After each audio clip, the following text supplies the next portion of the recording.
ബസ്സിൽ ലൈംഗിക അതിക്രമം നടത്തിയെന്ന് ആരോപിച്ച് വീഡിയോ പ്രചരിച്ചതോടെ യുവാവ് ജീവനൊടുക്കി.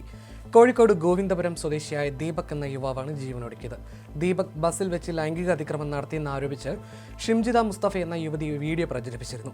തിരക്കുള്ള ബസ്സിൽ വെച്ചാണ് യുവതി വീഡിയോ പ്രചരിപ്പിച്ചത്. ദീപക് അപമര്യാദയായി പെരുമാറിയെന്നായിരുന്നു യുവതിയുടെ ആരോപണം.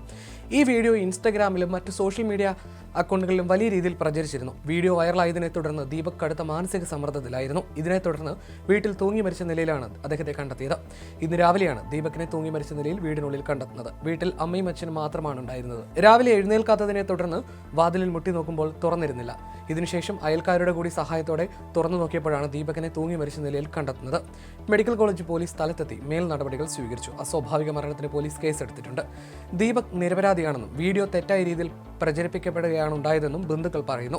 കണ്ടന്റ് ക്രിയേഷന് വേണ്ടിയാണ് യുവതി വീഡിയോ എടുത്തതെന്നും ദീപകിനെ അറിയുന്നവർക്ക് അദ്ദേഹം അത്തരക്കാരനല്ല എന്നറിയാമെന്നും അവർ കൂട്ടിച്ചേർത്തു. കണ്ണൂരിലെ ഒരു വസ്ത്ര വ്യാപാര സ്ഥാപനത്തിലെ സെയിൽസ് മാനേജറായിരുന്നു ദീപക്. ജോലി സംബന്ധമായ ആവശ്യത്തിന് പോകുമ്പോഴാണ് സംഭവം ഉണ്ടായത്. കണ്ടന്റുകൾക്കായി യുവതി മനഃപൂർവ്വം മുന്നോട്ട് കയറി വന്ന് ദീപകിനെ സ്പർശിക്കായിരുന്നുവെന്നാണ് ബന്ധുക്കൾ പറയുന്നത്.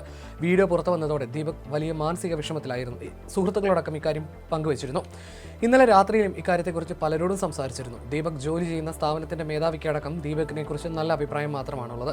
എന്നാൽ ബസ് യാത്രയ്ക്കിടെ ദീപക് തന്നോട് മോശമായി പെരുമാറിയെന്നും അതറിയാതെ പറ്റിയതല്ല, മറിച്ച് മനഃപൂർവ്വമാണെന്നും തനിക്ക് ബോധ്യപ്പെട്ടുവെന്നാണ് യുവതി പറയുന്നത്.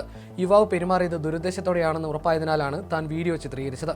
മറ്റ് സ്ത്രീകൾക്ക് ഇത്തരം അനുഭവം ഉണ്ടാകാതിരിക്കാനാണ് താൻ വീഡിയോ സോഷ്യൽ മീഡിയയിൽ പങ്കുവച്ചതെന്നും യുവതി വ്യക്തമാക്കി. താൻ കണ്ടന്റ് ക്രിയേഷന് വേണ്ടിയല്ല വീഡിയോ എടുത്തതെന്നും അത് പ്രചരിപ്പിച്ചത് ദീപകിനെ അപമാനിക്കാനായിരുന്നില്ലെന്നും യുവതി പറഞ്ഞു. യുവാവ് ജീവനൊടുക്കിയത് അങ്ങേയറ്റം ദൗർഭാഗ്യകരമായ സംഭവമാണെന്നും ഇങ്ങനൊരു സംഭവം ഉണ്ടാകുമെന്ന് താൻ ചിന്തിച്ചിരുന്നില്ല എന്നും യുവതി കൂട്ടിച്ചേർത്തു. ദീപക് മനഃപൂർവ്വമാണ് തന്നോട് മോശമായി പെരുമാറിയതെന്നാണ് യുവതി പറയുന്നത്. പൊതുപ്രവർത്തക കൂടിയാണ് ഈ യുവതി.